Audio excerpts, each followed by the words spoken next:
कि हमारे लोगों ने जो सीनियर लीडरशिप ने जो गिरफ्तारी दी थी कल यहां लाहौर के अंदर, उनको बजाय ये कि पॉलिटिकल प्रिजनर्स जो सियासी तौर पे वो जो जिन्होंने एक पुरअमन एहतजाज के लिए एक अपना एहतजाज जमहूरियत में रजिस्टर करवाया था, उनको ऐसे रखा जा रहा है जिस तरह वो कोई दहशतगर्द है।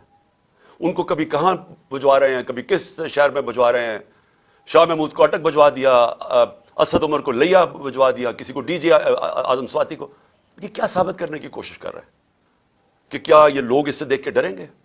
अगर इसको देख के डरते जो आज पेशावर में पब्लिक निकली है ऐसे निकलती जिस तरह पब्लिक निकली है, और इंशाल्लाह कल आप पिंडी में देखेंगे कि जिस तरह पब्लिक निकलेगी, अब कहेंगे हमें जेलों में डालो। ये खौफ नहीं है किसी को अब कि ये आप जो वो अटक चले जाए या कहीं चले जाए तो हम डर जाएंगे। कि आप अगर ये समझते हैं ये जो इस मुल्क की बदकिस्मती है कि ये सारे जो मुजरिम पेशा लोगों को ऊपर बैठा दिया और उनके पीछे सहूलतकार, क्या वो समझते हैं हम डर जाएंगे इससे? इससे लोगों का अज़म और मजबूत हो रहा है। हमें सारी जगह से मैसेजेस आ रही हैं जो हमारे लोगों को लेके गए हैं, लइया या डीजी खान या जिधर भी, सारे कह रहे हैं कि हम खड़े हैं। एक एक से मैसेज आई है कि बिल्कुल हमने अब पीछे नहीं हटना। सो इससे कोई घबरा नहीं रहा। और कल इंशाल्लाह पिंडी में देखेंगे जिस तरह पब्लिक निकलेगी, जिस तरह हमारी क़यादत तैयार है अपने आप को ये जेल भरो तहरीक के अंदर शामिल होने के लिए। और फिर जो हमारा एहतजाज जिसका जो दूसरा पहलू है, एक तो यह है कि जो हमारे पर तशद्दुद हुआ, जुल्म हुआ, जो इन्होंने जिस तरह की FIR जो हर रोज एक मिशन पे हैं कि किसी ना किसी तरह इलेक्शन ना करवाओ और इनको क्रश करो तहरीक इंसाफ को। तो एक तो इसके ऊपर एहतजाज है, पुरअमन एहतजाज है। और मैं ये याद करवा दूं आपको कि श्रीलंका में इन्हीं हालात के अंदर पब्लिक सड़कों पर निकली थी और लोगों ने जलाए थे घर, प्राइम मिनिस्टर का घर जला दिया था, पब्लिक खुद सड़कों पर आ गई थी। अगर ये तहरीक इंसाफ इस वक्त ना हो तो ये पब्लिक इसी तरह सड़कों पर निकलेगी। जिस तरह के हालात यहां बन गए आज पाकिस्तान में, पब्लिक तो खुद निकलने के लिए तैयार है सड़कों में। मैं अपना जो लाहौर हाई कोर्ट, मुझे 3 बजे तो हमें पता, उन्होंने जब हमें पता चला कि वो बुला रहे हैं और वो कहते हैं आपको पेशी देनी पड़ेगी, 3 बजे तो फैसला करते हैं, 4:15 बजे घर से निकलता हूं और जो पब्लिक सड़कों के ऊपर आती है, ऐसे तो पब्लिक कभी नहीं निकलती। तो पब्लिक तो तैयार बैठी हुई है। जिस तरह आज पेशावर में देखा, कौम तो तैयार है। अगर हम ये पुरअमन तरीका ना इख्तियार करें तो ये कौम वो रास्ता इख्तियार करेगी, ये कौम उस तरफ जाएगी जिधर इस मुल्क के अंदर तबाही मचेगी। इसको रोकने के लिए ये पुरअमन एहतजाज है। और जो दूसरी वजह है मेरी एहतजाज की, जो दूसरी वजह वो मैं भी आपको बता दूं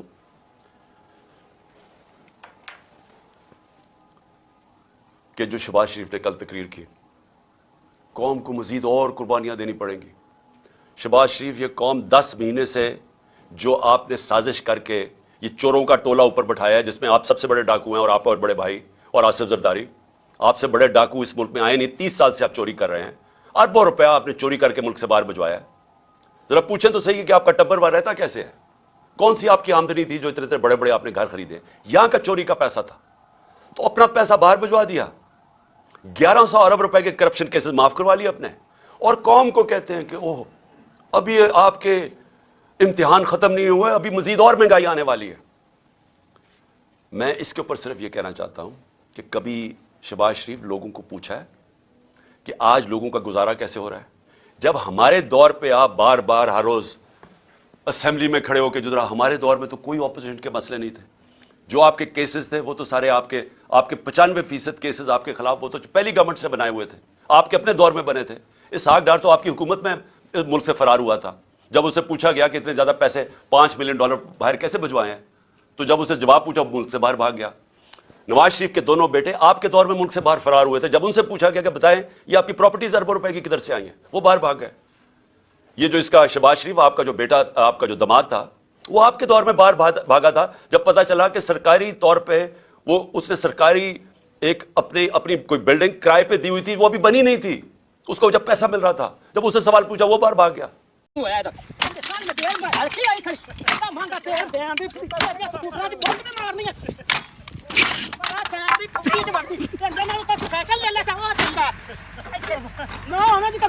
पेट्रोल पवांगा तेरे नाल तो मैं साइकिल ले ला सा, तुसी तो गंदा कीती खलियां जैसा साइकिल ले ला सा इंदे नाल तो मैं कल पेट्रोल पाया तो मुक भी गया। मैं तो कुछ समझ नहीं आता। चल चेक तो मैं करें की हो गई फक्कू की हो गई यार ना पेट्रोल लगदा मुक गया था। कल पाया था तो पता नहीं हल्की हो गई है। तेल पा ले हुणे पाया तेल यार पर हमें ना मैं दसना तेनू की हम आवाम में जाने के काबिल नहीं है। हमें लोग जूतियां मारते हैं, महंगाई इतनी हो गई है कि लोग बर्दाश्त नहीं कर सकते। हमें इलेक्शन में वोट नहीं पड़ेगा, हमारी सियासत खतरे में है। मुझे किसी डिस्कशन का ना मैं हिस्सा हूं ना मुझे इल्म है। तो सर ये बहस क्यों शुरू हो जाती है थोड़े अरसे के बाद? आपकी पार्टी में कोई स्टेटमेंट दे देता है खड़ा होकर, मियां साहब आ रहे हैं, अगले महीने आ रहे हैं, इस महीने आ रहे हैं, अगर मुझे ये वाली गारंटी मिले तो मैं आज शाम को बुला लूं। उनकी साहबजादी ने कहा। बहुत सारे लोग आपके यहाँ टॉक शो में भी कह देते हैं मियां साहब आने वाले हैं, उनके आने से पहले ही टांगे कांप रही हैं सबकी, इस तरह की बात है। जी ये तो सियासत है ना, ये तो बात की जाती है। अब मैं आपके टॉक शो में आया हूं तो ये मैं पॉलिटिक्स टीवी टॉक शो में बात हम ना करें फिर क्या आपका माल कैसे बिकेगा? सर माल भी तो बेचना है ना, हमने बेचना है। देखिए अभी आप फिर अगर माल ही बेचना होता आप यहाँ भी बेच देते। मैं बात कर रहा हूँ अयाज सादिक साहब की। जी अयाज सादिक साहब ने भी बात कर दी है। लेकिन अयाज सादिक साहब से मैंने पूछा तो उन्होंने कहा मैंने साल तो नहीं बताया था ना। मैं कहता 20 जनवरी से पहले आ जाएंगे। मतलब ये एक उस हवाले से बात की जाएगी। नहीं अगले महीने में लेने जा रहा हूं और जनवरी में वापस आ जाएंगे मियां साहब। ये एक बात की है उन्होंने अयाज सादिक साहब ने।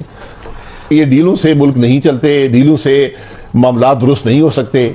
खराबी की वजह ये डीलें हैं कि जो हुकूमतें आई हैं वो अवाम की नुमाइंदगी के लिए नहीं आई, उनको खास मकसद के लिए लाया गया। और वो आज इसमें मियां साहब की 3 हुकूमतें भी शामिल हैं। इसमें जो हुकूमत आई है मैं इसलिए कहूंगा उसके मुहर्रकात जो हैं कि क्यों आई, उसने क्या किया, कैसे आई। वो अस्सलाम वालेकुम नाजरीन, शाहिद खकान अब्बासी ने senior anchor person Imran Riaz Khan के प्रोग्राम में नून लीग का जनाजा निकाल के रख दिया।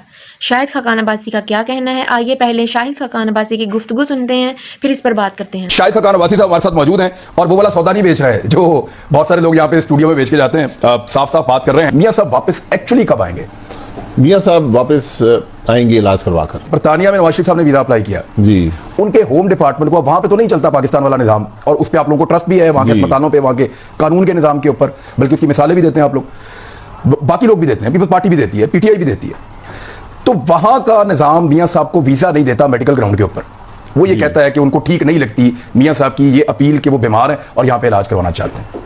जब वो रिजेक्ट कर देता है तो आप कैसे मान सकते हैं? अस्पताल में आप एडमिट हो तो वो कहते हैं ठीक है आप अस्पताल में एडमिट हैं, हम एक्सटेंशन नहीं देते, आप इलाज करवाते रहे अस्पताल में रहकर और जब ये इलाज खत्म हो जाएगा आप चले जाएं। मुबैना तौर पे मियां साहब से कुछ मेडिकल डॉक्यूमेंट्स मांगे गए थे जो मियां साहब प्रोवाइड नहीं कर सके।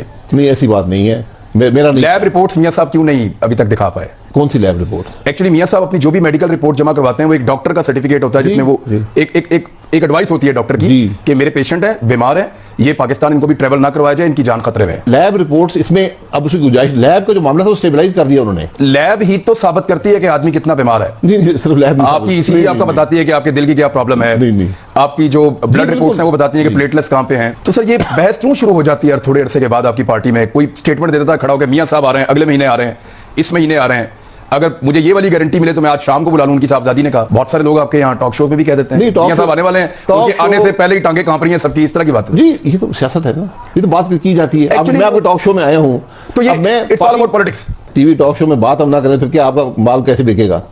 सर माल भी तो बेचना है ना, हमने बेचना है। देखिए अभी आप फिर अगर माल ही बेचना होता आप यहाँ भी बेच देते। मैं बात कर रहा हूँ अयाज सादिक साहब की।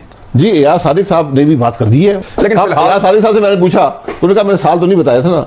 मैं कहता 20 जनवरी से पहले आ जाएंगे। मतलब ये एक उस हवाले से बात की जाएगी। नहीं अगले महीने में लेने जा रहा हूं और जनवरी में वापस आ जाएंगे मियां साहब। ये एक बात की है उन्होंने अयाज सादिक साहब ने।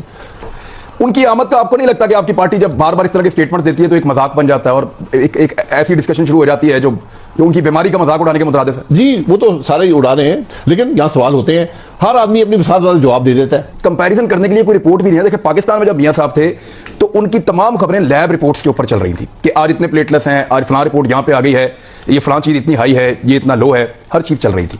लेकिन जैसे ही मियां साहब हीथ्रो एयरपोर्ट पे उतरे हैं उसके बाद से लेकर अब तक हमने कोई एक रिपोर्ट ना देखी, ना सुनी, ना उसकी कोई इंफॉर्मेशन हमारे साथ शेयर की गई। जी ना ही रिपोर्ट है। जब यहां से गए हैं लाइफ को थ्रेट था, अब वो बात भी करते हैं, खाना भी खाते हैं, चहलकदमी भी करते हैं, टेलीफोन पे भी बात करते हैं, स्पीच भी कर देते हैं जूम पर, तो वो सब चीजें हैं, वो जिंदगी गुजार रहे हैं। मियां साहब हीथ्रो एयरपोर्ट पे उतरे थे तो उस वक्त उन्होंने जो जाके वहां पे पहले प्लेटलेट्स के टेस्ट करवाए थे तो कुछ पाकिस्तानी डॉक्टर्स और इंडियन डॉक्टर देवर वेटिंग के मियां साहब आ रहे हैं और उनका प्लेटलेट्स बहुत ज्यादा उनके प्लेटलेट्स डाउन है। तो उन्होंने जब वो रिपोर्ट्स देखी मियां साहब की तो उसमें प्लेटलेट्स बिल्कुल नॉर्मल थे उतरते ही। ये जो जादू हुआ ना प्लेटलेट्स में, वो रिपोर्ट आज तक ऐसी क्लासिफाइड रिपोर्ट का मुझे इल्म नहीं है, यकीन करें। पार्टी में कोई डिमांड होती है कि मियां साहब आ जाएं? बिल्कुल डिमांड नहीं।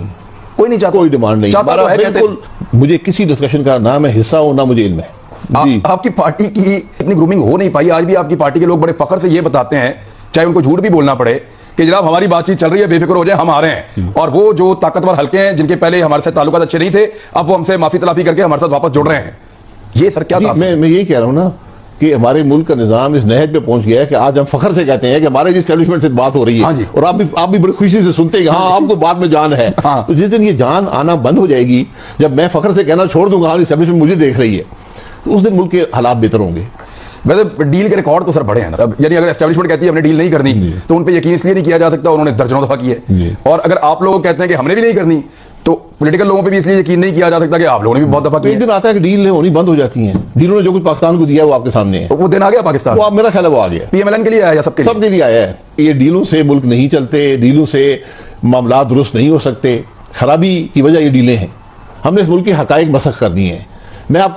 मैं 1985 से इलेक्शन में हिस्सा ले रहा हूं। इस मुल्क में हर इलेक्शन रिग हुआ है जब से आप लड़ रहे हैं। जब से मैं सियासत में हूं। जितनी दफा आप जीते हैं, जितनी दफा आप हारे, सारे रिग हुए। जी बिल्कुल, हर इलेक्शन रिग हुआ। जरूरी नहीं कि मेरा इलेक्शन रिग हुआ हो, लेकिन इस मुल्क के जो निजाम है उसको मोड़ तोड़ कर जोड़ कर हुक्मरानों को लाया गया है। ये इस मुल्क में हुआ है कि जो हुकूमतें आई हैं वो अवाम की नुमाइंदगी के लिए नहीं आई, उनको खास मकसद के लिए लाया गया। और वो आज इसमें तीन हुकूमतें भी शामिल हैं। इसमें जो हुकूमत आई है, मैं इसलिए कहूंगा उसके मुहर्रकात जो हैं कि क्यों आई, उसने क्या किया, कैसे आई, वो जब ट्रूथ कमीशन बनेगा तो आपके सामने मामला आ जाएंगे। कम से कम पाकिस्तान के अवाम को इल्म हो जाएगा कि यहां हुआ क्या है। सर देखें, अब जितने वज़ीर आज़म पाकिस्तान में हटाए गए हैं इलीगली, उसके पीछे मियां साहब थे। मियां साहब उनके खिलाफ एहतजाज कर रहे थे, पूरा चढ़े हुए थे मियां साहब। जी ठीक है, जहां से गलती हो, अगर पेशेमानी है तो गलती पे पेशेमानी बुरी बात नहीं। तो सर यही तो गलतियां हैं जो यहां तक पाकिस्तान को लेकर आई। सर पार्टी में एक छोटा सा सवाल है, वैसे में ये छोटा सा होगा। मरियम नवाज आपकी लीडर है या आप उनके लीडर हैं?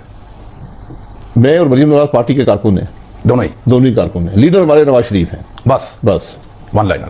तो नाज़रीन, आपने सुना कि शाहिद खकान अब्बासी ने साफ अल्फाज में कह दिया कि हम जो आए दिन कहते हैं कि मियां साहब लंदन से जल्द आ रहे हैं, ये हमारे सियासी बयान हैं। अगर हम ऐसे ना कहें तो हमारा सौदा कैसे बिके। और ये बात भी खुलकर कह दी कि अब तक जितनी भी हुकूमतें आई हैं एस्टेब्लिशमेंट की सपोर्ट से आई हैं। यानी शाहिद खकान अब्बासी ने ये बात तस्लीम कर ली कि इनके मियां नवाज शरीफ जितनी बार भी वज़ीर आज़म बने हैं और जो मौजूदा इंपोर्टेड हुकूमत चल रही है, ये बूट पॉलिश का ही नतीजा है। शाहिद खकान अब्बासी ने यह भी कहा कि इन्हीं डीलों की वजह से हमारा मुल्क इस हालत तक आन पहुंचा है। अगर हम सियासतदान ये डीलें करना बंद कर दें तो हमारा मुल्क पाकिस्तान तरक्की की राह पर गामजन हो सकता है। और नाजरीन, इस इंटरव्यू में शाहिद खकान अब्बासी ने दो टोक अल्फाज में ये बात कह दी कि मरियम नवाज मेरी लीडर नहीं है। यानी उन्होंने मरूसी सियासत से इनकार कर दिया। नाज़रीन, आप शाहिद खकान अब्बासी की बातों से कितना इत्तेफाक करते हैं, अपनी राय का इजहार कमेंट बॉक्स में करें। मिलते हैं अगली वीडियो में, तब तक के लिए अल्लाह हाफिज़।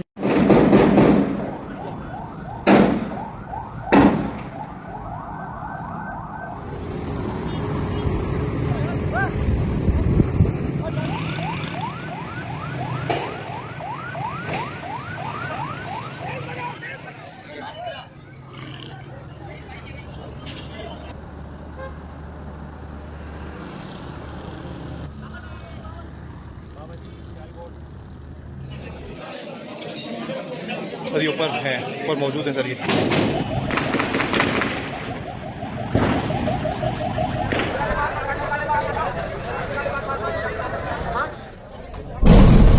अल्लाहू अकबर। अड़ियल सारे पीछे आ जाओ। एक मिनट दादा, किसी से कॉल करवाओ टाइम को।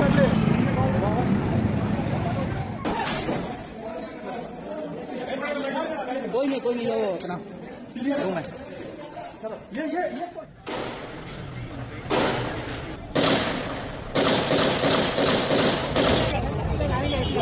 धन्यवाद भाई।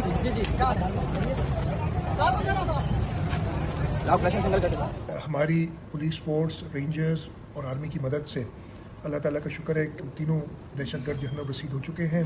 बिल्डिंग क्लियर कर ली गई है। पुलिस वालों ने बड़ी बहादुरी का मुजाहरा किया है। इस पूरे वाक़े में हमारे 2 पुलिस के जवान, 1 रेंजर्स का जवान और 1 सिविलियन जो वहाँ काम करता था वो शहीद हुए हैं। उसके अलावा 14 लोग जो हमारे पुलिस और रेंजर्स के जवान हैं वो इंजर हुए हैं, जिनमें से 1 क्रिटिकल पोजीशन में है।